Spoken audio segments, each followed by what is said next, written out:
माननीय सभापति महोदय, आज इस महान सदन में मैं लोकसभा स्पीकर के सामने जो अविश्वास प्रस्ताव आया है, इस पर मेरे विचार व्यक्त करने के लिए खड़ा हुआ हूं। मान्यवर, एक प्रकार से ये जो घटना है वो कोई सामान्य घटना नहीं है। करीब करीब 4 दशक के बाद एक बार फिर से लोकसभा अध्यक्ष के सामने अविश्वास प्रस्ताव आया है और एक प्रकार से मैं ये भी कहना चाहता हूं कि संसदीय राजनीति और ये सदन दोनों के लिए ये अफसोसजनक घटना है, क्योंकि स्पीकर जो होते हैं वो किसी दल के नहीं होते, सदन के होते हैं और एक प्रकार से सदन के सभी सदस्यों के अधिकार के वो संरक्षक भी होते हैं। उनके सामने अविश्वास प्रस्ताव कोई साहजिक घटना नहीं, फिर भी 10 घंटे तय हुए थे मान्यवर। 10 घंटे से ज्यादा चर्चा हुई है। लगभग 13 घंटे तक सदन इस पर दोनों पक्ष विपक्ष दोनों की ओर से चर्चा की और 42 से ज्यादा सांसदों ने इसमें हिस्सा लिया है। मान्यवर, मैं पूरे सदन को बताना चाहता हूं कि स्पीकर की नियुक्ति जब हुई, अभी के विद्यमान स्पीकर साहब की जब नियुक्ति हुई, तब दोनों दलों के नेता ने एक साथ उनको आसन पर बिठाने का काम किया। इसका मतलब है स्पीकर को अपने दायित्वों के निर्वहन के लिए पक्ष और प्रतिपक्ष दोनों ने एक प्रकार से मुक्त माहौल भी देना है और दायित्वों के निर्वहन के लिए उनका समर्थन भी करना है। मगर आज स्पीकर के निर्णय पर कोई असहमति तो व्यक्त हो सकती है, मगर लोकसभा के नियमों में स्पीकर के निर्णय को अंतिम माना गया है। मान्यवर, इससे विपरीत विपक्ष ने स्पीकर की निष्ठा पर सवालिया निशान खड़ा किया और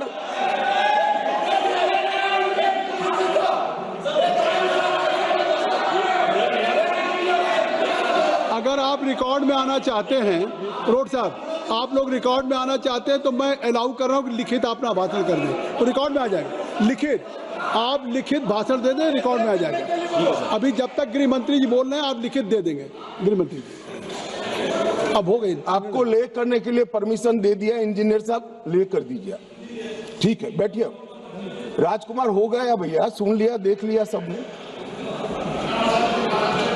मान्यवर, ये लोकसभा भारत के लोकतंत्र की सबसे बड़ी पंचायत है और न केवल भारत, दुनिया भर में हमारी लोकतंत्र की एक साख बनी है, प्रतिष्ठा बनी है और पूरी दुनिया ये लोकतंत्र की प्रतिष्ठा को स्वीकार करती है। जब इस पंचायत के मुखिया पर, इसके अभिभावक पर, उसकी निष्ठा पर सवालिया निशान लगता है तो केवल देश में नहीं, पूरी दुनिया में हमारी लोकतांत्रिक प्रक्रिया पर सवाल खड़े होते हैं। इसलिए आमतौर पर कभी स्पीकर के सामने अविश्वास प्रस्ताव नहीं आता है। चैम्बर में जाकर उनसे बात हो सकती है। स्पीकर दोनों दल को एक सदस्यों की संयुक्त बैठक भी बुलाते हैं, उसमें मध्यस्थता भी करते हैं और सारे इश्यू रिजॉल्व होते हैं। मगर यहाँ अजीब दृश्य खड़ा हुआ है। चैम्बर में जाते हैं तो स्पीकर साहब की सुरक्षा को चिंता और न हो, इस प्रकार का माहौल खड़ा कर दिया जाता है। इससे शर्मनाक कोई चीज नहीं हो सकती। अब किस प्रकार की व्यवस्था चाहते हैं? स्पीकर का पद पार्टी से ऊपर उठाकर संविधान ने स्पीकर के पद को एक प्रकार से मध्यस्थी की भूमिका में रखा है। आपने मध्यस्थता करने वालों पर ही शंका के सवाल उठा दिए। मैं आज बाद में आता हूं कि क्यों उठाए, परंतु मान्यवर 75 साल से हमारे ये दोनों सदनों ने हमारे लोकतंत्र की नींव को पाताल से गहरा पहुंचाया है और वो नींव जो पाताल से गहरी पहुंची है, इसकी साख पर विपक्ष ने आज एक प्रकार से सवालिया निशान। मान्यवर, मैं आज विपक्ष ने जो सवाल उठाए हैं उस पर भी बाद में बात करूंगा, मगर मैं पहले कहना चाहता हूं मान्यवर, हमारा जो स्पिरिट है और जो इस सदन का एक प्रकार से इतिहास भी है, सदन आपसी विश्वास से चलता है। पक्ष और विपक्ष दोनों के लिए सदन के स्पीकर जो होते हैं वो कस्टोडियन होते हैं, मगर उनको लोकसभा कैसे चलानी, इसीलिए इसी लोकसभा ने कुछ नियम बनाए। हम हमारे अधिकार के लिए बात कर सकते हैं, हम भी कर सकते हैं, विपक्ष के मित्र भी कर सकते हैं, मगर ये सदन कोई मेला नहीं है। सदन के अंदर सदन के चलाने के नियमों के अनुसार खड़ा होकर बोलना पड़ता है। मानिए, जो सदन के नियम परमिट नहीं करते हैं उस हिसाब से बोलने का किसी को अधिकार नहीं है, कोई भी हो इसको अधिकार नहीं है। जब आप सदन के नियमों को, लोकसभा को चलाने के नियमों को नजरअंदाज करोगे तो स्पीकर का पवित्र दायित्व है कि कोई भी सदस्य हो इसको रोके, टोके और निकाल कर बाहर करे। और ये जो अधिकार है वो कोई ये कह रहे हैं कि भाजपा आई तो ये होगा, एनडीए है तो ये होगा। हमारे समय में नियम नहीं बने हैं भाई, ये नियम नेहरू जी के समय से चले आते हैं और एक एक धारा मैं चर्चा करने के लिए तैयार हूं। कितनी बार कांग्रेस ने तोड़ी है मान्यवर, मगर वो तोड़े तो हम तोड़े ऐसा मेरा नहीं कहना है। मेरा इतना ही कहना है कि अधिकारों के संरक्षण के लिए तो हम सहमत हैं, परंतु नियमों का क्या, स्वच्छंदता से यहां नहीं बोला जा सकता। नियम अनुसार सबको बोलना पड़ता है। और स्पीकर जब निर्णय देते हैं वो निर्णय हो सकता है हमें भी अनुकूल न हो सकता है विपक्ष को भी अनुकूल। इसके पर मंतव्य तो सभी सदस्यों का हो सकता है, मगर स्पीकर के निर्णय पर शंका नहीं कर सकते, इनकी निष्ठा पर शंका नहीं कर सकते हो आप। निर्णय कभी हमें अनुकूल लगेगा, कभी नहीं लगेगा, कभी लगेगा, कभी विपक्ष को अनुकूल लगेगा, नहीं लगेगा, मगर निर्णय से असहमति व्यक्त करने तक तो सभी लोग सहमत हो सकते हैं। मगर विपक्ष अगर निर्णय की निष्ठा पर सवाल खड़ा करता है तो मान्यवर बहुत दुर्भाग्यपूर्ण है और निंदनीय भी है। इसकी घोर निंदा हम इस सदन में खड़ा रहकर करते हैं। मान्यवर, जब आप अध्यक्ष की निष्ठा पर सवाल करते हो तो आप अजीब प्रकार की स्थिति का निर्माण कर देते हो। जिसको मध्यस्थता करनी है, जिसका संरक्षण अभी लोकसभा के कार्यकाल की समाप्ति तक आपको मांगना है, उसके पर ही आप निष्ठा पर सवाल कर देते हो। मान्यवर, ये हमारी परंपरा, उच्च परंपराओं का निर्वहन करने के लिए ये बहुत अफसोसजनक घटना है। मान्यवर, मैं हमारे लोकतंत्र में अनेक बार परिवर्तन है। हमारी पार्टी की राजनीतिक यात्रा के जीवन में हम तो ज्यादातर वही बैठे हैं। बहुत कम समय है कि हम यहाँ बैठे, ज्यादातर तो कांग्रेस पार्टी और उनके साथी ही बैठे। हम भी विपक्ष में रहे, मगर 3 बार लोकसभा के स्पीकर पर अविश्वास का प्रस्ताव आया। भारतीय जनता पार्टी और एनडीए कभी विपक्ष के में रहते हुए लोकसभा स्पीकर पर अविश्वास का प्रस्ताव नहीं लाए। हमने रचनात्मक विरोध पक्ष के रूप में काम किया है। मान्य, हमने स्पीकर की पद को, गरिमा को संरक्षण करने का काम किया है और स्पीकर से हमारे कानूनी अधिकार, संवैधानिक अधिकारों के लिए संरक्षण की मांग भी करी है। हम कभी भी स्पीकर के सामने अविश्वास का प्रस्ताव लेकर नहीं आए। मान्यवर, अब तक 3 प्रस्ताव आए। 54 में जीवी मावलंकर जी के खिलाफ सोशलिस्ट पार्टी लेकर आई। 66 में सरदार हुकम सिंह जी, जो तत्कालीन लोकसभा के अध्यक्ष है, उसके सामने समाजवादी पार्टी लेकर आई और 87 में श्री बलराम जाखड़ के खिलाफ कम्युनिस्ट पार्टी ऑफ इंडिया लेकर आई। और ये सारे कमोबेश आज किसके साथ बैठे हैं? यूपीए के अंदर है। मान्यवर, एक घमंडिया गठबंधन के सदस्य हैं और आज कांग्रेस पार्टी लेकर आई है, सबने समर्थन किया है। कभी भी स्पीकर की निष्ठा पर आशंका नहीं करना चाहिए, ऐसा मेरी पार्टी का बहुत मजबूत और स्ट्रॉन्ग मत है, हमारी मान्यता है। और ये तीनों जो प्रस्ताव थे, ये ध्वनि मत से एक प्रकार से खारिज कर दिए। मान्यवर, आज जब मैं यहाँ खड़ा हुआ हूं तब राजनीतिक आरोप एक भी नहीं करूंगा। करे हुए राजनीतिक आरोपों का जवाब जरूर दूंगा, कस कर दूंगा, परंतु मैं राजनीतिक आरोप एक भी नहीं करूंगा। मान्यवर, हम सब स्पीकर के महत्व को जानते हैं। लोकसभा के अध्यक्ष विधायी न्यायशास्त्र के सर्वोच्च न्यायाधीश होते हैं। उनके कार्यवाही के बारे में करे हुए फैसलों में सर्वोच्च अदालत भी दखल नहीं कर सकती। मान्यवर, ये प्रोटेक्शन उनको संविधान ने दिया हुआ है और वो इसलिए दिया है कि स्पीकर निर्भीक रूप से अपना काम कर सके और अध्यक्ष का प्रथम कर्तव्य होता है कि व्यवस्था और शिष्टाचार को बनाए रखना। दूसरा कर्तव्य है सभी को मौका देना और न्यायपूर्ण व्यवहार करना। परंतु प्रथम कर्तव्य क्या बताया गया? प्रथम कर्तव्य बताया गया कि यहां पर व्यवस्था और शिष्टाचार बता देना, बनाए रखना। अब शिष्टाचार क्या होता है? शिष्टाचार ये है मान्यवर कि ये लोकसभा, ये सदन चलाने के नियमों के अनुसार चले।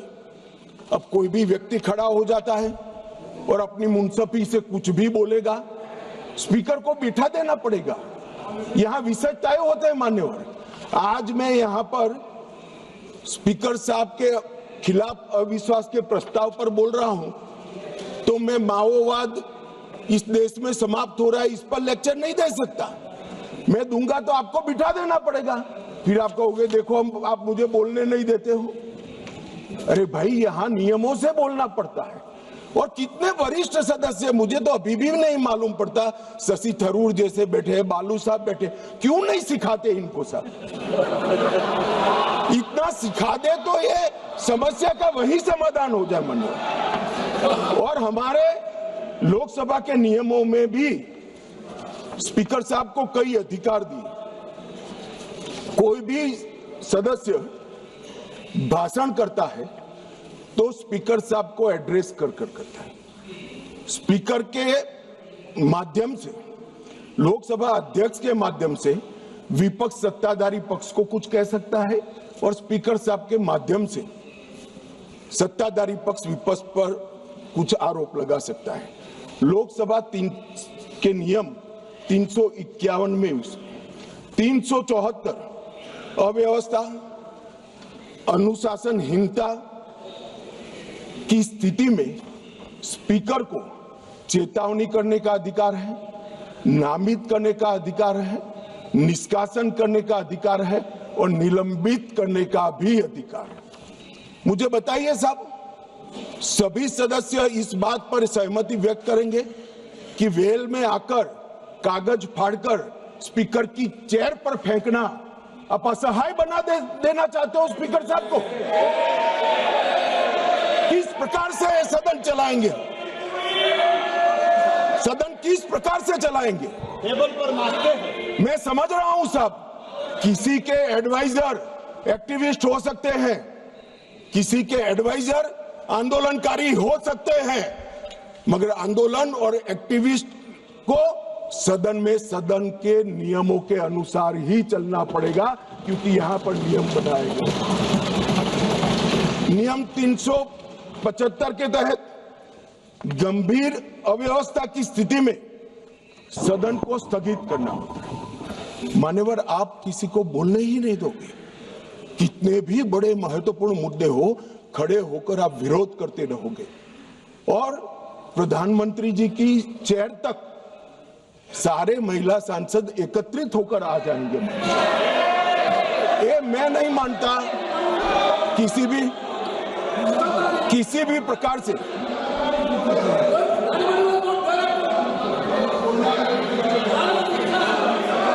प्रधानमंत्री की चेयर होती है भाई। मान्यवर, इसीलिए 375 का प्रावधान की शक्तियां स्पीकर साहब को। अब किसी सदस्य ने कहा कि हमारा बोला हुआ काट दिया जाता है।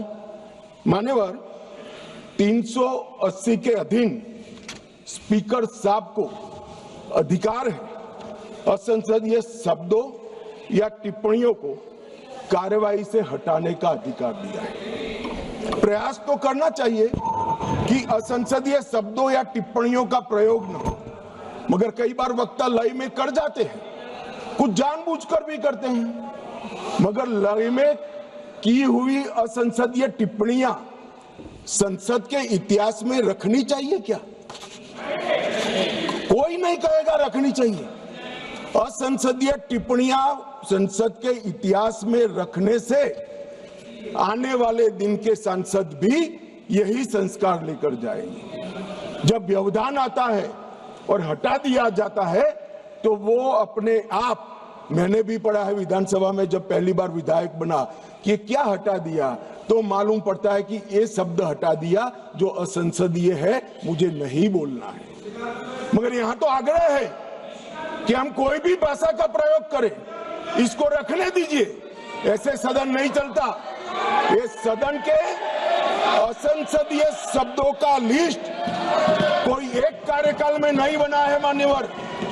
असंसदीय शब्दों का लिस्ट जब से सदन का अस्तित्व आया तब से लेकर आज तक इस उच्च शासन पर बैठे हुए अनेक महानुभावों के बनाते बनाते बना है, और वो सबको बाध्यकारी, हमें भी है और विपक्ष को भी है। अगर आप कहते हैं कि सदन चलाने के नियम और असंसदीय शब्दों का लिस्ट हमें बाध्यकारी नहीं है, तो ऐसा नहीं होगा। आपको अधिकार दिया है, संविधान ने अधिकार दिया है, मगर कोई विशेषाधिकार नहीं दिया है। इमरजेंसी नहीं है भैया, कोई विशेषाधिकार नहीं है। अधिकार का संरक्षण कर सकते हैं, मगर विशेषाधिकार के मुगालते में जो लोग जीते हैं उनको उनकी पार्टी और जनता भी संरक्षण नहीं देती है। इसलिए छोटे छोटे छोटे छोटे छोटे छोटे होते जा रहे हैं। मान्यवर, लोकसभा स्पीकर उनके अध्यक्ष, उनका महत्व सदन, देश और अंतर्राष्ट्रीय स्तर पर है। वो एक प्रकार से पीठासीन अधिकारी मात्र नहीं है, हमारी विधायी चेतना और हमारे लोकतंत्र के गरिमा का प्रतीक स्पीकर होता है। जब आप उसके खिलाफ निष्ठा पर सवाल उठाते हो तो आप विधायी चेतना और लोकतंत्र की गरिमा पर सवाल उठा रहे हो। और मान्यवर, ये अंतर उनको आप लाइए ना, प्रधानमंत्री जी के खिलाफ अविश्वास का प्रस्ताव लाइए, कोई विरोध नहीं कर रहा। हम मुद्दों पर चर्चा, यहां पर भी मैं मुद्दों पर जवाब दूंगा, परंतु हम मुद्दों पर जवाब देंगे।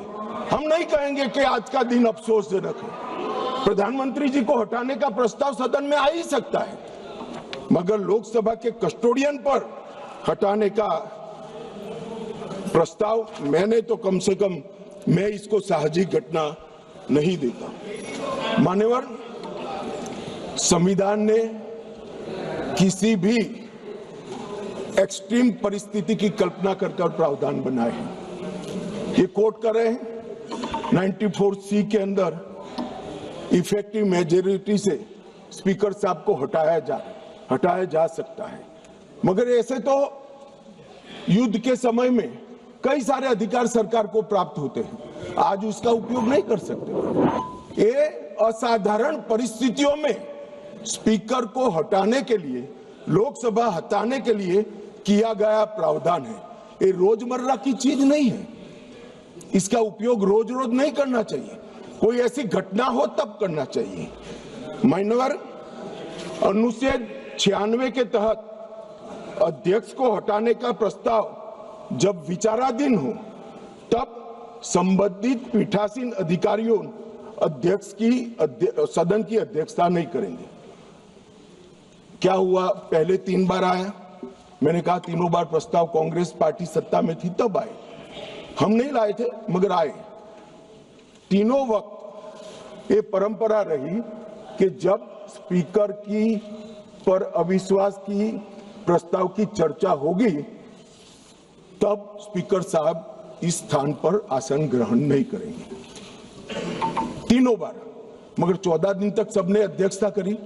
एकमात्र स्पीकर श्री ओम बिरला है जिन्होंने मॉरल ग्राउंड पर, जब से उन्होंने इसको नामित किया तब से नहीं,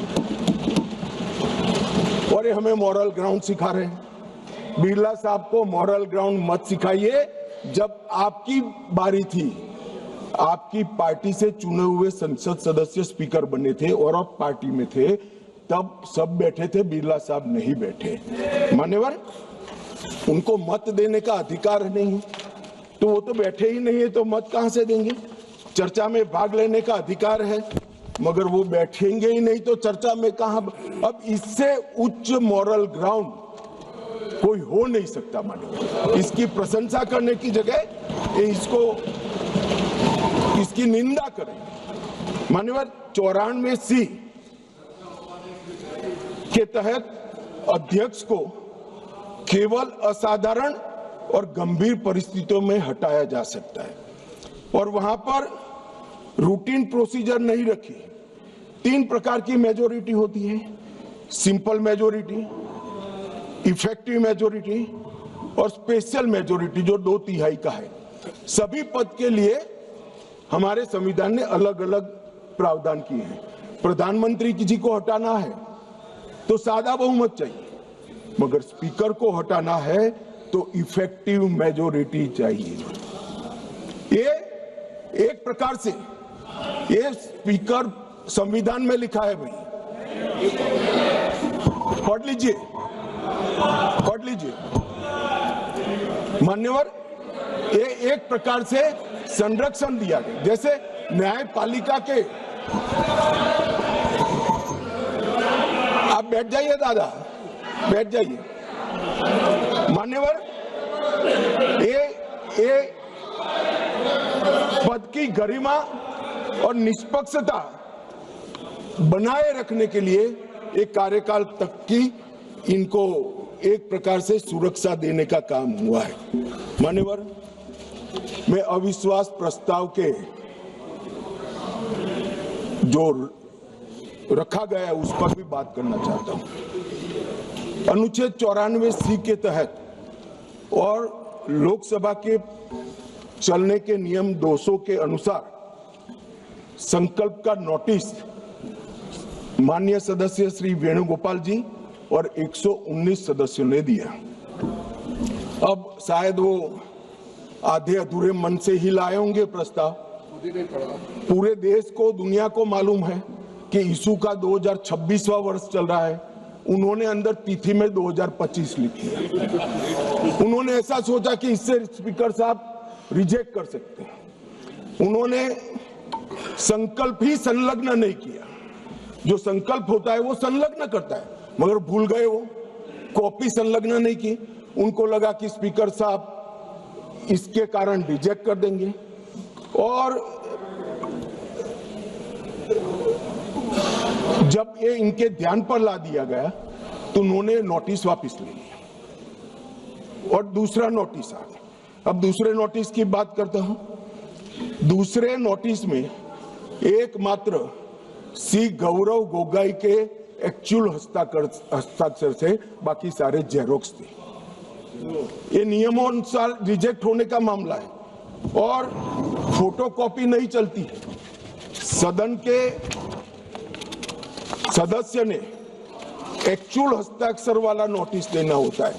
साहब चलो मान लो एक्स्ट्राऑर्डिनरी सर्कमस्टेंसेस है, वो विपक्ष के सदस्य स्पीकर साहब के सामने अविश्वास की प्रस्ताव लाना चाहते हैं, मगर इतनी गंभीरता नहीं है कि नियमों के अनुसार लाए, नियमों के अनुसार लाए। मान्यवर, ये नियम पढ़ते ही नहीं है। कोई पार्टी के नियम से सदन नहीं चलेगा, इस लोकसभा के नियमों से ही ये सदन चलेगा। मान्यवर, फिर भी स्पीकर साहब की ऑफिस ने उनको मौका दिया कि भाई इतने इतने गलतियां हैं, आप सुधार लो। फिर अब उनको शर्म आई कि अब तो सुधारना ही पड़ेगा, ये तो रिजेक्ट करेंगे ही नहीं, तो फिर सुधार कर उसको दायर कर दिया। और मान्यवर, हाई मॉरल ग्राउंड की बात करते हैं और सदन में गंभीरता की बात करते हैं। ये दोनों चीजें इससे ही प्रकाशित होती हैं। हाई मॉरल ग्राउंड ये है कि दो बार नियम अनुसार अविश्वास का प्रस्ताव न होने के बावजूद श्रीमान बिरला जी ने, हमारे अध्यक्ष जी ने उनको मौका देकर नोटिस सुधारने के लिए मौका दिया। और गंभीरता की बात है, 4 दशक के बाद जिस नियम का उपयोग करके प्रस्ताव आया, वो प्रस्ताव नियम अनुसार ही नहीं है। ये नियम को मानते ही नहीं है मान्यवर। और फिर कहते हैं कि हमें बोलने नहीं देते, हमें बोलने नहीं देते। मान्यवर, क्या कुछ सदस्यों ने कहा कि माइक के कारण आया है, माइक बंद हो रहा है। अभी गिरिराज जी भी खड़े होकर बोल रहे थे पप्पू जी के खिलाफ, तो माइक बंद कर दिया। गिरिराज जी का भी बंद होता है मंत्री होने के बावजूद। ऐसा नहीं है भाई, ये सदन नियमों से चलता है और जो नियम अनुसार नहीं करेगा, डिसिप्लिन से नहीं करेगा, उसका माइक बंद ही हो जाएगा और उसका माइक बंद हो ही जाना चाहिए।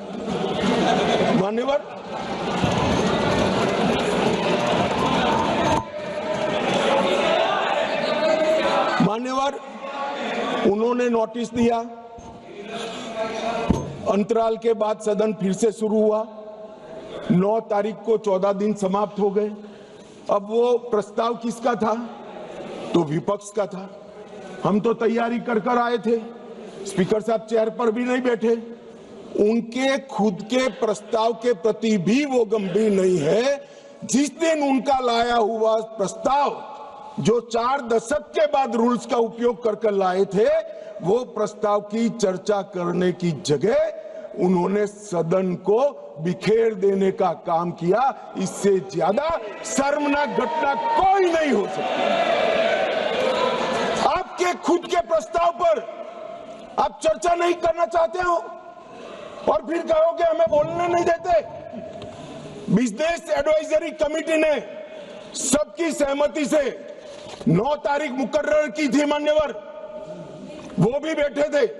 हम सबको मालूम है बोलने के विषय बिजनेस एडवाइजरी कमेटी तय करती है, सदन का बिजनेस एडवाइजरी कमेटी करती। आपकी सहमति से 9 तारीख को आया और ये इससे सहमत नहीं है, सदन को डिस्पर्स कर लिए मान्यवर। और मैंने तो साहब ये कितनी गंभीरता है मैं बताता हूं। इन्होंने पूरे भाषण मैंने ध्यानपूर्वक पढ़े भी है, सुने भी है मान्यवर।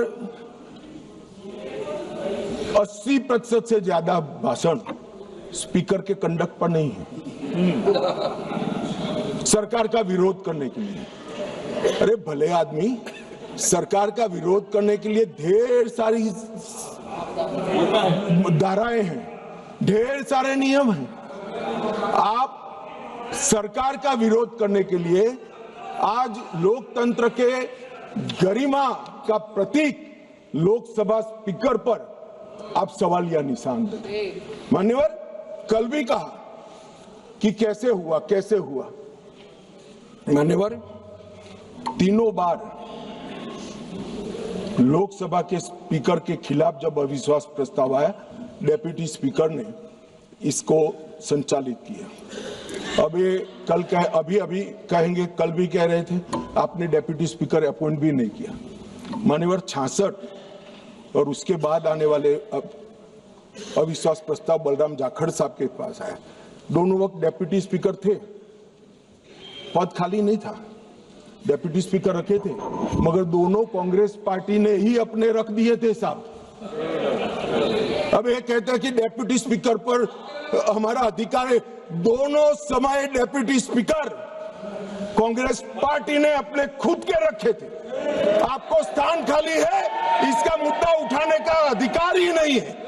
आपने तो विपक्ष का स्थान अपने सदस्य से भर दिया था। ये क्या उठाते हैं मुद्दे साहब, और ये कांग्रेस पार्टी का कैरेक्टर है। मैं आज इसमें जाना नहीं चाहता, अगर विरोध करेंगे तो जाऊंगा भी मान्यवर। फिर उन्होंने कहा भाई एसवी के राव आपकी पार्टी के सदस्य थे और दोनों बार एसवी के राव उपाध्यक्ष थे।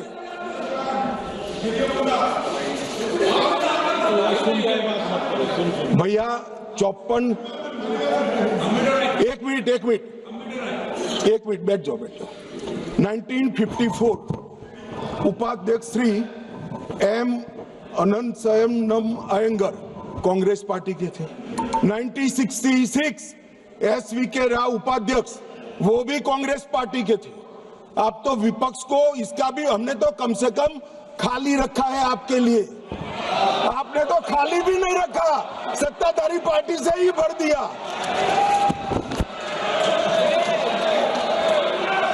मान्यवर हमें परंपराएं सिखाते हैं मान्यवर।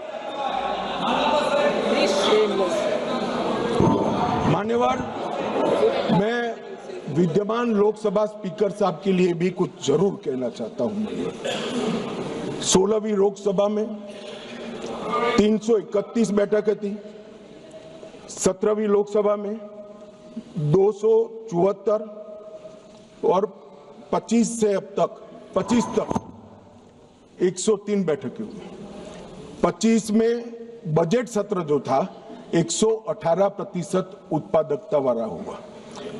इंदिरा गांधी जी के समय से अब तक एवरेज उत्पादकता 16वीं लोकसभा की 91%, 17वीं की 91% और 18वीं की इतने डिस्टर्बेंस के बावजूद भी 91% रही है।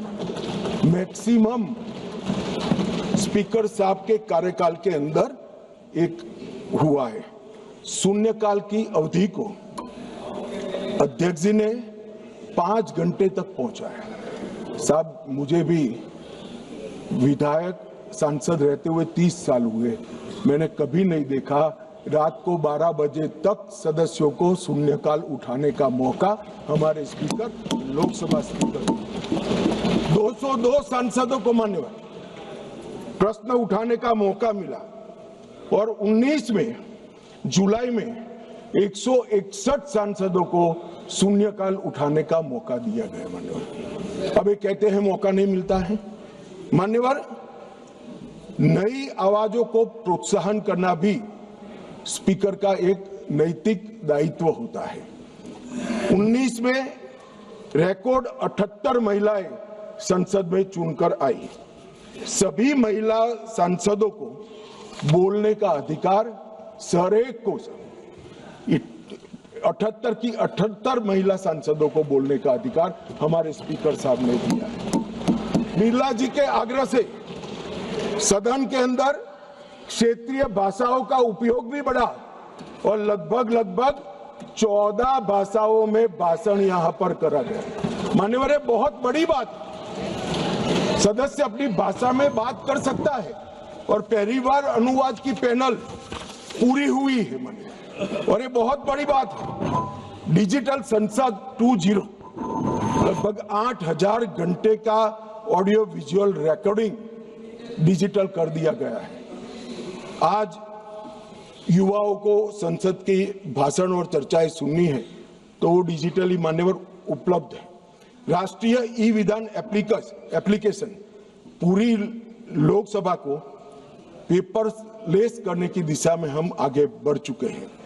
और मान्यवर, राष्ट्रमंडल अध्यक्षों के पीठासीन अधिकारियों का 28वां जो सम्मेलन हुआ, इसमें बिरला साहब के भाषण को उपस्थित सभी संसद के स्पीकर्स ने इसकी बुरी प्रशंसा कर संसद की बढ़ा है। बिरला साहब ने ही बिल पर प्री सेशन ब्रीफिंग करने का अवसर सांसदों को दिया और सबसे बड़ी बात, अंग्रेजों के समय में बनी हुई संसद से हम भारत की आजादी के बाद बनी हुई संसद में भी बिरला साहब मान्यवर, ये मैं इसलिए बता रहा हूं कि इसमें से कोई चीज उनकी मंशा से नहीं की है, सबको सर्वसहमति से किया है। मान्यवर, पूरे देश भर में भारतीय जनता पार्टी की छवि खंडित करने के लिए एक प्रचार चल रहा है। उन्हें बोलने नहीं दिया जाता, मगर मैं जो लोग ये प्रयास करें उनको कहना चाहता हूं, इससे भारतीय जनता पार्टी की छवि खंडित नहीं होती। क्योंकि कौन बोलेगा, कितना बोलेगा, कब बोलेगा और क्या बोलेगा, वो निर्णय सत्ताधारी पार्टी नहीं कर सकती। मान्यवर, आप करते हो, ये स्पीकर करते हो। जब आप सुन लो ना, सुन लो, पहले सुन लो। मान्यवर, मैं स्पष्ट करना चाहता हूं कि हमने कभी विपक्ष की आवाज दबाने का काम नहीं किया, और ये लोग जो अभी मेरी आवाज दबाने का प्रयास कर रहे हैं, उनको मैं कहना चाहता हूं, विपक्ष की आवाज दबाने का काम तो 1975 में हुआ था, जब समूचा विपक्ष जेल के अंदर बंद कर दिया गया। ये विपक्ष की आवाज दबाना कहते हैं मान्यवर। और ये नियमों के अनुसार सदन चलाने का दायित्व मान्यवर स्पीकर का होता है, और ये स्पीकर को जो दायित्व दिया है वो लोकसभा के नियमों के तहत दिया है, जो बिरला साहब के समय में नहीं बने। 349 इनकी अविश्वास की प्रस्ताव में जिस स्पीकर के अधिकार के कारण अविश्वास प्रस्ताव लाए, मैं सब स्पष्ट करना चाहता हूं। सदन में सदस्य का समग्र आचरण कैसा हो वो तय करने का अधिकार नियम संख्या 349 में पीठ को दिया है, आसन को दिया है।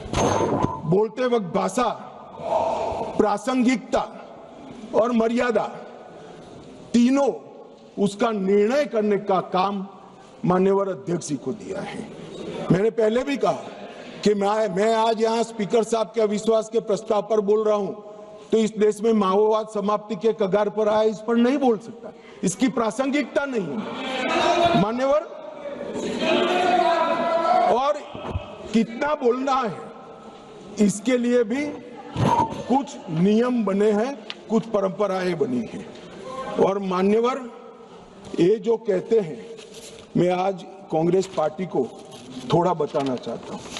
माननीय 70वीं लोकसभा कांग्रेस पार्टी को 157 घंटे और 55 मिनट का समय दिया गया, जबकि उनके 52 सदस्य थे। इसकी तुलना में बीजेपी को 349 घंटे और 8 मिनट दिए गए, जबकि हमारी सदस्य संख्या 303 है। प्रोरेटा देखे तो बीजेपी से कांग्रेस पार्टी को 6 गुना अधिक समय देने का काम स्पीकर साहब ने किया है। मगर साहब सीन कैसा है? दूसरे शब्दों में बीजेपी के पास 6 गुना अधिक सदस्य थे, मगर हमें अन्याय हुआ है।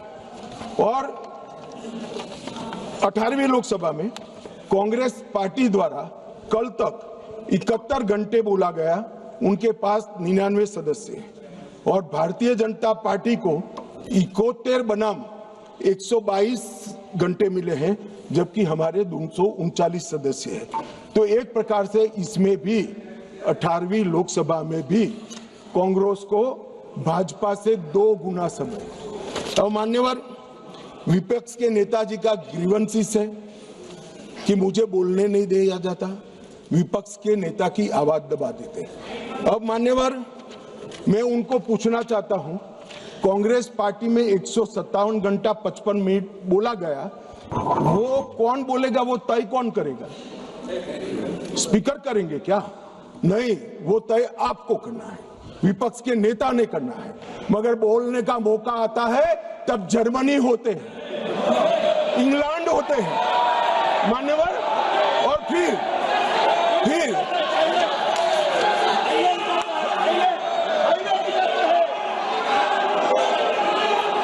मान्यवर फिर कंप्लेन करते हैं। 18वीं लोकसभा में मान्यवर 18वीं लोकसभा में 157 घंटे और 55 मिनट कांग्रेस पार्टी के सदस्य बोले। मैं आपके माध्यम से विपक्ष के नेता को पूछना चाहता हूं, आप कितना बोले? क्यों नहीं बोले? कौन से स्पीकर ने रोका था आपको? कोई नहीं रोक सकता। एक गलत प्रचार किया जा सकता है, किया जा रहा है लोकसभा को बदनाम करने के लिए। मान्यवर 18वीं लोकसभा में, इस लोकसभा में जो सदन अभी अस्तित्व में है, 71 घंटा दिया गया आपको। कितना बोले भाई? और क्यों नहीं बोले? वो तो आपका अधिकार है, कौन बोलेगा? अरे वो छोड़िए साहब, विपक्ष के नेता की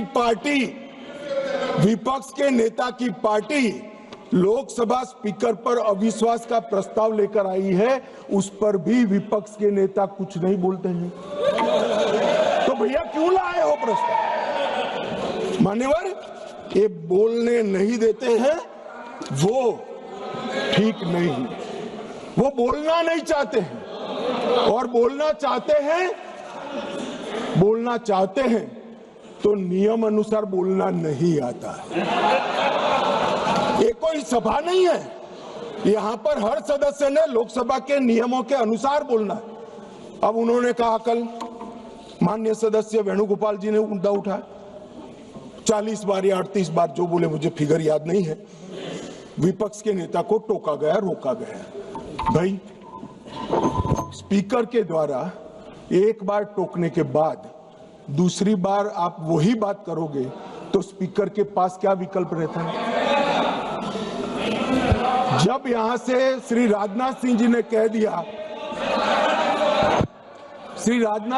कह दिया कि अप्रकाशित पुस्तक है, आप मैगजीन को कोट नहीं कर सकते, और मैगजीन भी वो जिसकी छवि उनके पार्टी के मैगजीन की हो। मान्यवर इसको कोट कर लोकसभा में बोलने का किसी को अधिकार नहीं है, मगर आप उसी विषय पर बोलोगे तो आपको टोकना पड़ेगा। फिर उन्होंने कहा, वो उसके बाद SIR पर चर्चा थी, मैं यहीं बैठकर उनको सुन रहा था, मेरे जवाब में वो खड़े हो गए, स्पीकर साहब ने उनको बोलने के लिए कहा। ऐसा नहीं है, नहीं कहते हैं, मेरे भाषण के बीच में मुझे भी बिठा दिया और विपक्ष के नेता को बुला दिया। तो उन्होंने कहा, आप पहले मैं कहता हूं वो बोलिए। अब साहब मुझे बताओ, किसी भी वक्ता का भाषण कोई अन्य संसद सदस्य कैसे तय कर सकता है? मैं क्या राहुल गांधी जी को कह सकता हूं कि आप ये बात पहले बोलिए, दूसरी बोलिए, तीसरी बोलिए, चौथी बोलिए? नहीं कह सकता। अगर मैं नहीं कह सकता तो वो भी नहीं कह सकते। मान्यवर वो कहते हैं कि ये करिए, फिर भी सदन डिस्टर्ब किया तो अचानक उनको एक आइडिया आया कि एक आइडिया है। फिर अपने आप उन्होंने आइडिया को सर्टिफाइड कर दिया, गुड आइडिया, ऐसा करके सर्टिफाइड। आइडिया क्या था कि मेरी प्रेस कॉन्फ्रेंस पर बहस हो जाए। भाई ये साख मार्केट नहीं है, लोकसभा है। यहां बहस के विषय तय होते हैं और आपके परनाना से लेकर आपकी दादी जी से लेकर आपके पिताजी तक बड़े बड़े नेता थे भारत के, किसी की प्रेस कॉन्फ्रेंस पर लोकसभा ने बहस नहीं करी है मान्यवर। और अगर ये अपेक्षा करते हैं कि इनकी महान प्रेस कॉन्फ्रेंस पर जिसकी बुनियाद झूठ थी उस पर सदन बहस करे, तो इस सदन का स्तर न गिरने देकर श्री ओम बिरला जी ने सदन पर उपकार किया है।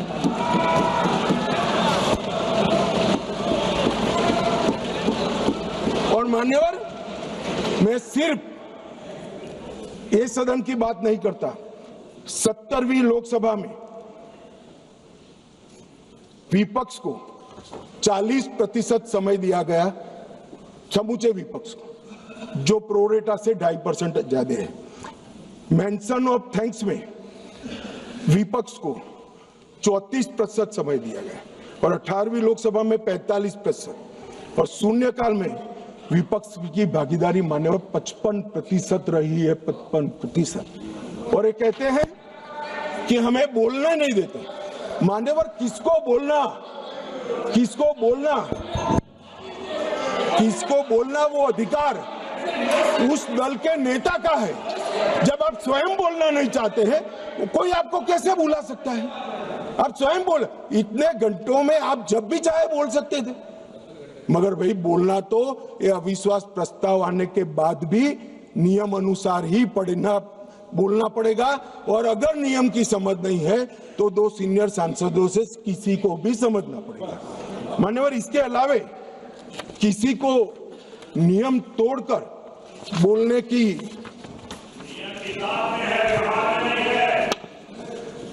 ये व्यवहार पर भी आता हूं, थोड़ी देर ठहर जाए। मान्यवर, ये विपक्ष के नेता श्रीमान राहुल गांधी अपने अधिकारों की बात करते हैं, वो तो आरोप है, मगर फिर भी जो स्वयं उनके हाथ में है इसका परफॉर्मेंस मैं कहना चाहता हूं। मान्यवर, 17वीं लोकसभा में उनकी उपस्थिति 51% रही, 51%। मान्यवर, राष्ट्रीय औसत 67% है। 16वीं विधानसभा लोकसभा में उनकी उपस्थिति 52% रही, जबकि राष्ट्रीय औसत 80% है। और 15वीं लोकसभा में उनकी उपस्थिति 43% रही, जबकि राष्ट्रीय औसत 76% है। मान्यवर,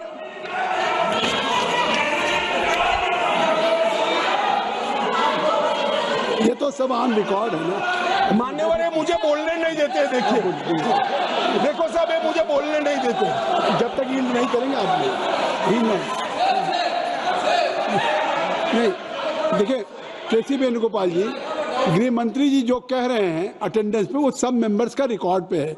वो अगर उसमें कोई गलत हो, अगर कोई गलत बात कही हो कि नहीं इनका अटेंडेंस ज़्यादा है, एवरेज से ज़्यादा है, तो वो बात आप खड़ा करिए, उस बात पे आप कहिए क्या कहना चाहते हैं।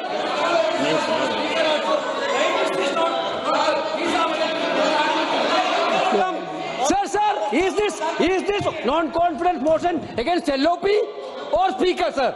नहीं, I thought that Home Minister is talking about the non-confidence motion against LOP. He is quite Complaint against LOP. No, he is quite This is non-confidence motion against Speaker. No confidence not against motion LOP. against Speaker.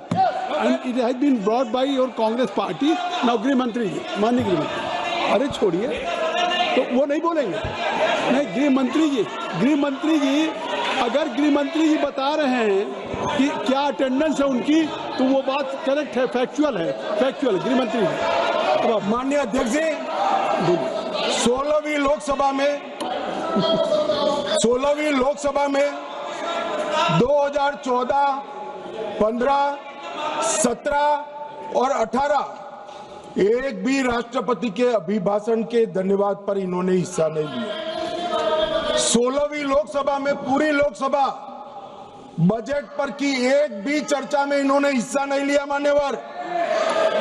और एक भी, सुनो, अब सुनना पड़ेगा, एक भी मान्यवर सरकारी विधेयक पर चर्चा में हिस्सा नहीं लिया। ये कहते हैं हमें बोलने नहीं देते मान्यवर। 16वीं लोकसभा में और 17वीं लोकसभा में 19, 20 और 21 राष्ट्रपति अभिभाषण पर हिस्सा नहीं लिया। 19, 20, 22, 23 केंद्रीय बजट पर चर्चा में हिस्सा नहीं लिया। और एक बिल छोड़कर एक भी विधेयक में भी चर्चा पर हिस्सा नहीं लिया। 18वीं लोकसभा 25 में केंद्रीय बजट पर की चर्चा में भाग नहीं लिया।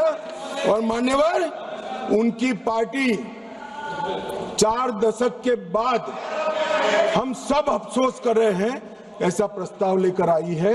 ये स्पीकर साहब की निष्ठा पर सवाल करने वाला जो प्रस्ताव रखा है, उस पर भी उन्होंने हिस्सा नहीं लिया।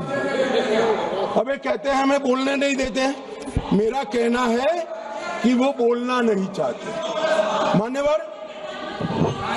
कई सारे ऐसे विधेयक हैं, बहुत महत्वपूर्ण युगांतकारी विधेयक है।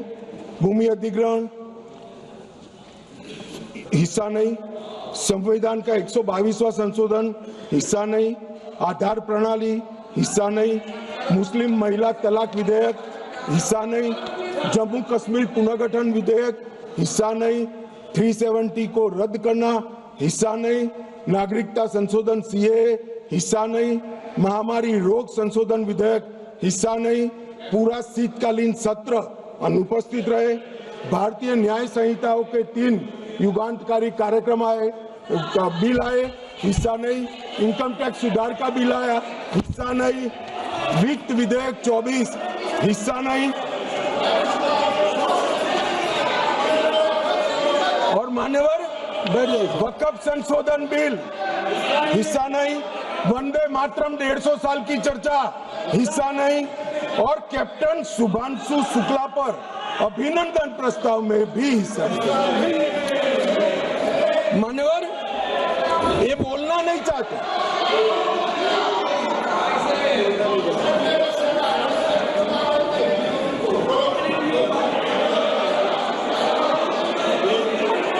आप बैठ जाए। दादा, ममता दीदी टिकट काट देगी, बैठ जाओ। बैठ जाओ, सब बैठ जाओ। मान्यवर, अब मैं आप बैठिए। कल्याण देता हूँ जवाब, बैठो। कल्याण बनर्जी जी बाकी है, आप कल्याण बनर्जी बैठ जाइए सब। नहीं, अभी इतना बाकी है, बैठो ना, आ जाओ। Nothing will go on record, केवल गृह मंत्री जी का जवाब। मान्यवर,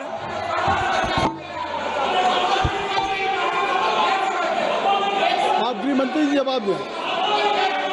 गृह मंत्री जी आप जवाब दें। मान्यवर, राहुल गांधी जी माननीय विपक्ष के नेता, कांग्रेस पार्टी के भी बड़े नेता, हो सकता है कि अपनी पार्टी के प्रचार के लिए उनको देश भर में कहीं पर भी जाना पड़ता है। और उस वक्त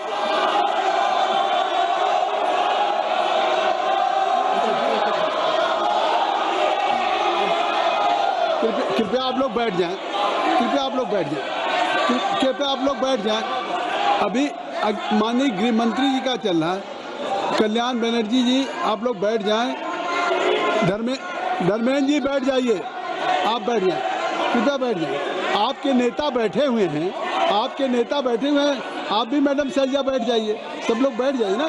चन्नी साहब आप बैठ जाइए, आप सब लोग बैठ जाइए, सब लोग बैठ जाइए।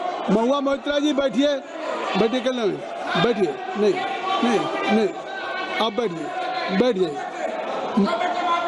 बैठ जाइए, बैठ नहीं, कुछ भी रिकॉर्ड में नहीं जा रहा है, कुछ भी रिकॉर्ड में नहीं जा रहा। माननीय गृह मंत्री जी, गृह मंत्री जी, माननीय गृह मंत्री, आप लोग बैठ जाएं, कृपया बैठ जाएं, आप लोग बैठ जाइए। अमर जी बैठ जाइए, जयप्रकाश जी बैठ जाइए, कृपया आप सब लोग बैठ जाइए। ज्योति बैठो, Jyoti kindly take your seat. I will request to everybody should take his seat. गृह मंत्री जी, कल्याण जी आपकी, कल्याण जी आप बैठ जाइए, कल्याण जी बैठिए। गृह मंत्री, मान्यवर विपक्ष के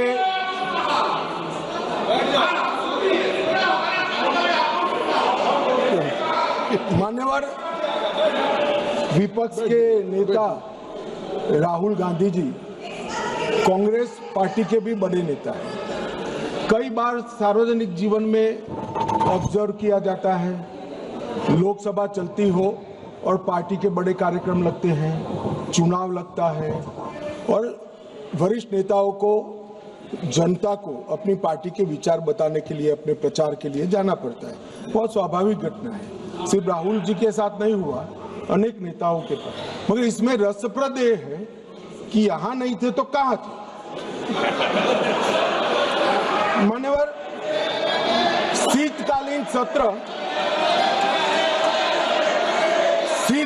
सत्र 2025 वो जर्मनी की यात्रा पर थे। बजट सत्र 25 वियतनाम की यात्रा पर थे। बजट सत्र 23 इंग्लैंड की यात्रा पर थे। बजट सत्र 18 सिंगापुर और मलेशिया की यात्रा पर थे। मॉनसून सत्र 20 विदेश यात्रा पर थे। बजट सत्र 15 इसमें से 60 दिन विदेश यात्रा में रहे। अब सब एक भयंकर कोइंसिडेंट है। जब भी बजट सत्र आता है या महत्वपूर्ण सत्र आता है, उनकी विदेश यात्रा लग जाती है और फिर कहते हैं हमें बोलने नहीं देते। भाई विदेश से सदन में कैसे बोलोगे बताओ भाई, कोई मुझे समझा दे। मान्यवर, जो आदमी जर्मनी में है, इंग्लैंड में है, सिंगापुर में है, वो यहाँ कैसे बोलेगा? यहाँ वीडियो कॉन्फ्रेंस का कोई प्रावधान नहीं है मान्यवर, वरना तो वीडियो कॉन्फ्रेंस से भी उनको बुलवा देते। और मान्यवर, आज जब विपक्ष स्पीकर साहब के कंडक्ट पर सवाल खड़ा कर रहा है, कंडक्ट सिर्फ स्पीकर का नहीं देखा जाता। ये सदन पक्ष, प्रतिपक्ष और स्पीकर और माननीय राष्ट्रपति महोदय, ये सब मिलकर सदन बनता है। तो स्पीकर के कंडक्ट की टीका कर रहे हो, आपके कंडक्ट पर भी तो कभी बात करो।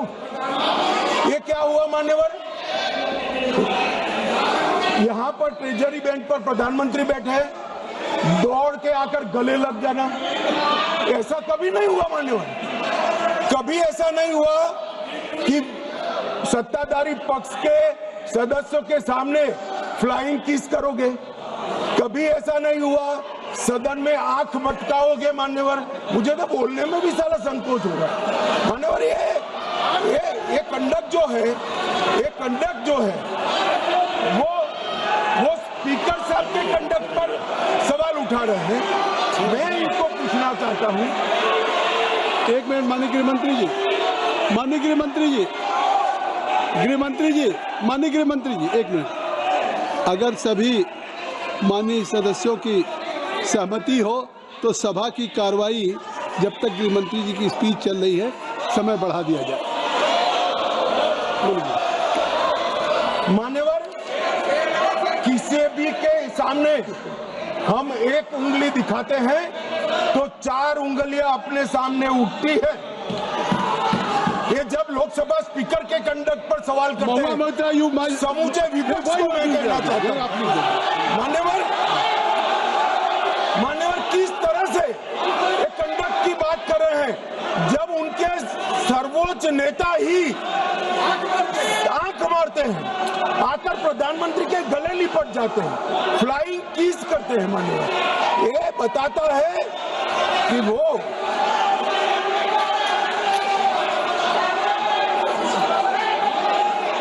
provoking. No, you are provoking. No, please. No. Nothing will go on the card. I will request. You are provoking. Bhagwan Moitra is provoking. Kindly, please.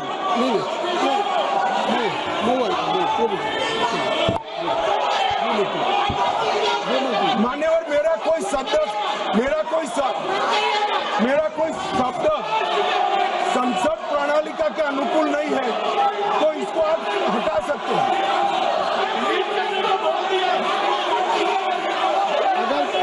अगर कोई ऐसा शब्द होगा तो उसको मैं कार्रवाई में देख लूंगा। कोई शब्द होगा तो उसको कार्रवाई में देख लूंगा। चलिए, मैं कार्रवाई में देख लूंगा। मैं देख लूंगा। माननीय गृह मंत्री जी,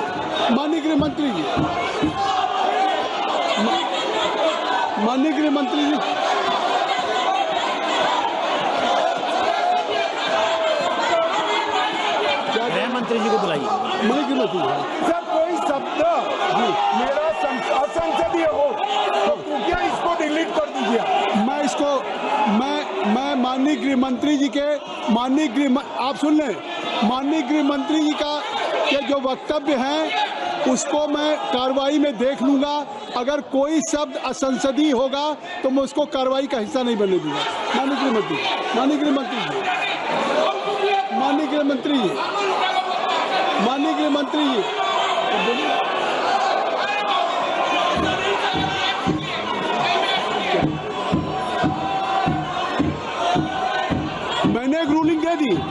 मैंने एक ruling they the Jyoti.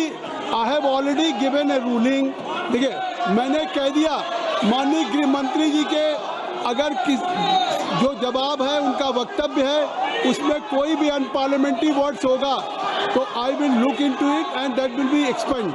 I have given promise, this is my ruling. आप जानबूझ करके सदन की कार्रवाई न करें। नहीं, ये नहीं। आप सुनने का धैर्य रखिए। आपने इतनी बातें कही नहीं। You have spoken, I think so. You have made a lot of charges against the government. नहीं, in your speech Gaurav Gogoi also he has spoken against the government. अगर उसका जवाब दे रहे हैं, अगर गृह मंत्री जवाब दे रहे हैं तो उनका अधिकार है। आप इसको सुनिए। यही तो कह रहे हैं। नहीं, सदन नियमों से चलेगा, सदन परंपराओं से चलेगा। नहीं, आखिर आप बोले, आपको किसी ने डिस्टर्ब नहीं किया। गौरव जी, मेरी रिक्वेस्ट सुन लें। आप ज्योति चलो, मैं कह रहा हूँ, आप कृपया चलें। जब मैं कह रहा हूँ कि धर्मेंद्र जी, गौरव जी, आखिर आप लोगों ने इस अविश्वास प्रस्ताव पे, मोशन पे आपने हर दल के लोगों ने जो बातें हुई, अविश्वास के साथ साथ सरकार के खिलाफ भी आपने कहा, सरकार के ऊपर आरोप लगाया, प्रधानमंत्री पे आरोप लगाया आपने सरकार। तो अगर अब गृह मंत्री जी सरकार की तरफ से जवाब दे रहे हैं तो उनको पूरा अवसर है, क्योंकि आपने अगर आरोप लगाए हैं, आपने कंडक्ट से हट करके केवल स्पीकर के उस टेक्स्ट तक नहीं थे। Jyoti madam, your most of the speaker they have level charges against. और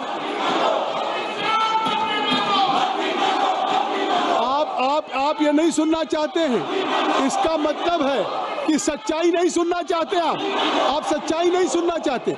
अगर गृह मंत्री जी जो कह रहे हैं फैक्चुअल कह रहे हैं, अगर उनकी अटेंडेंस की बात हो या और सारी बातें, कितना पार्टिसिपेट किया है, हर आदमी को अधिकार है।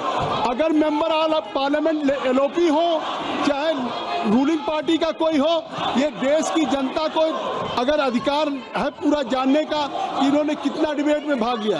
तो इसलिए आप गृह मंत्री का जवाब सुनिए। आपने चार्जेस लगाए नहीं, आप ये क्या बात, ये कौन सी बात, किस बात पे कोई सवाल नहीं। माननीय गृह मंत्री जी,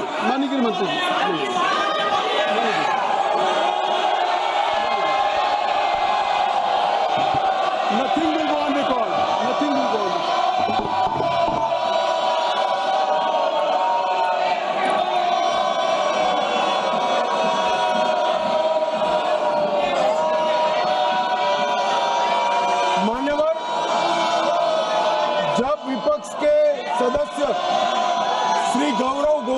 भाषण कर रहे थे, उन्होंने किया कि हम चीन की सीमा की चर्चा करना चाहते थे। एक अप्रकाशित पुस्तक के रेफरेंस से चर्चा करना चाहते थे, आपने करने नहीं दिया। मगर मैं पूरी कांग्रेस पार्टी को पूछना चाहता हूं कि अक्साई चीन का 38,000 वर्ग किलोमीटर क्षेत्र किसके समय में चीन हड़प गया? कांग्रेस पार्टी के समय में हड़प गया। और साहब उस वक्त विपक्ष को प्रधानमंत्री जी ने जवाब क्या दिया? श्री जवाहरलाल नेहरू ने कि वहां घास का एक तिनका भी नहीं उगता है। ये तो उनकी मानसिकता है। 1962 में चीन पूरा नफा बढ़ा लिया। नेहरू जी ने कहा my heart goes out to the people of Assam. Assam को बाय बाय कह दिया मान्यवर। इनके समय में चीन ने भारत का एक बहुत बड़ा क्षेत्र हड़प लिया और वो चीन की बात कर रहे हैं। मान्यवर, जब कांग्रेस के रक्षा मंत्री एंटोनी जी यहाँ थे, उन्होंने कहा 6 सितंबर 2013 को देश की संसद में कहा कि सीमा पर सड़कें बनाएंगे तो दुश्मन अंदर आ जाएगा। तो सेनाएं किसके लिए है मान्यवर?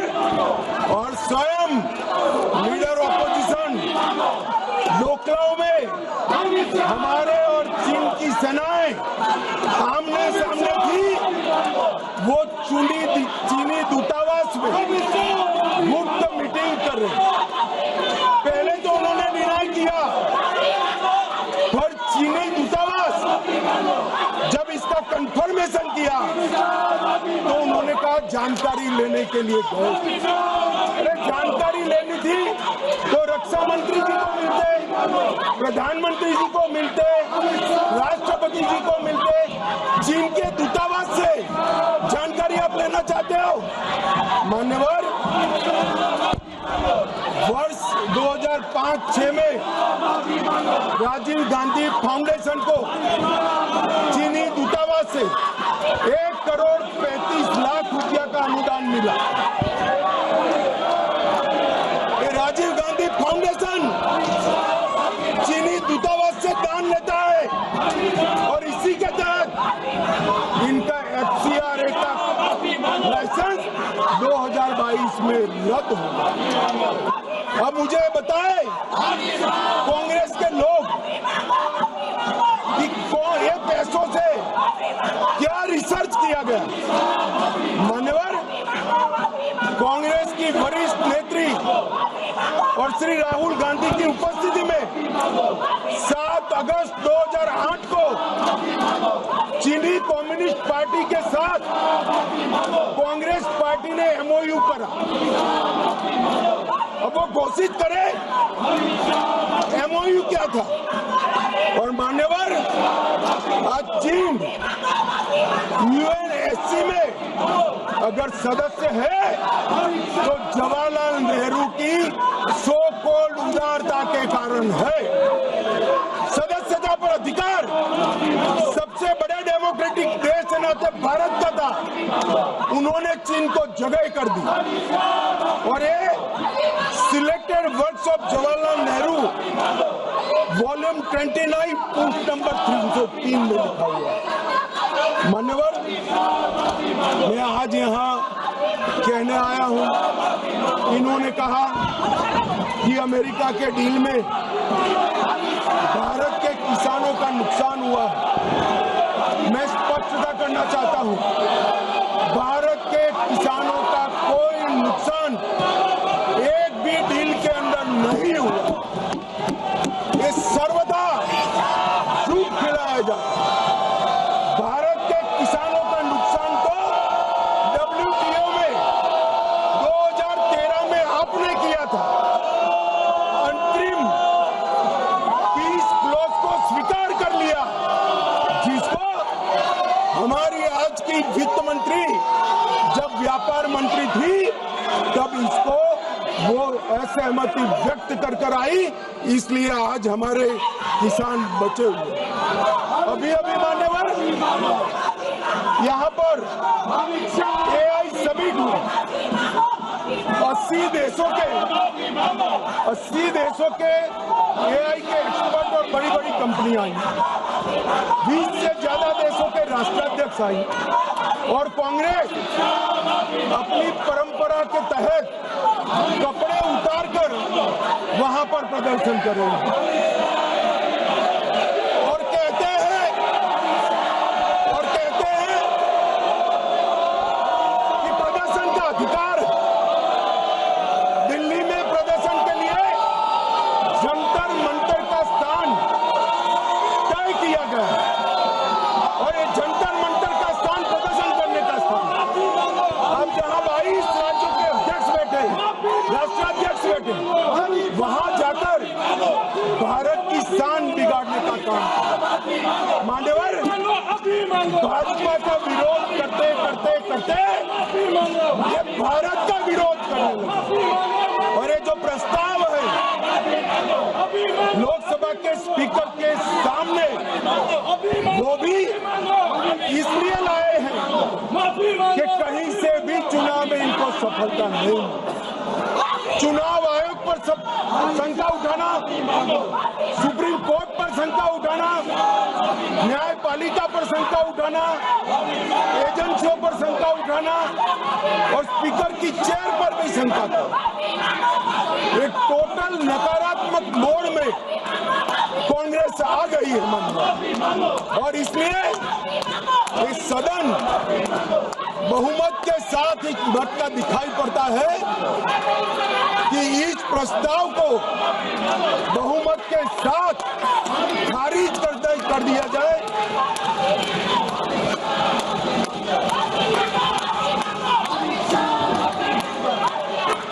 सारा